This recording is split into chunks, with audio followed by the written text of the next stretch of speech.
موضوع اليوم يقول: أحبك حتى لو ما كنت قسمتي. من المواضيع الصعبة جدا أنه تتعلق بإنسان وتبني آمال وتبني أحلام، وبالأخير تحكم عليك الظروف أنه تبتعد عنه. في أشخاص ممكن تبتعد عنهم بس تنسى وبإرادتك. شخص ما قدرت تتفق وياه، شخص ما قدرت تحبه.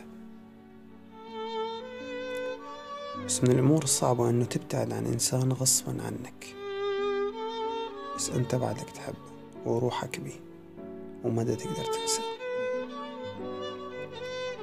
وتظل طول الوقت تشتاق له وتتمنى تشوفه بأي لحظة حتى لو صدفة.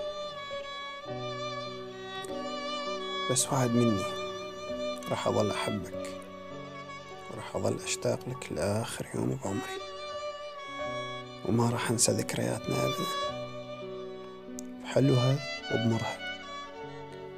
كل الذكريات اللي عدت علينا وإحنا مع بعض راح تظل محفورة بقلبي طول عمري،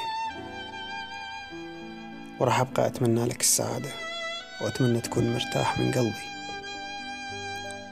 صدقني شوقي إلك ما راح ينتهي، بس سعادتك من سعادتي.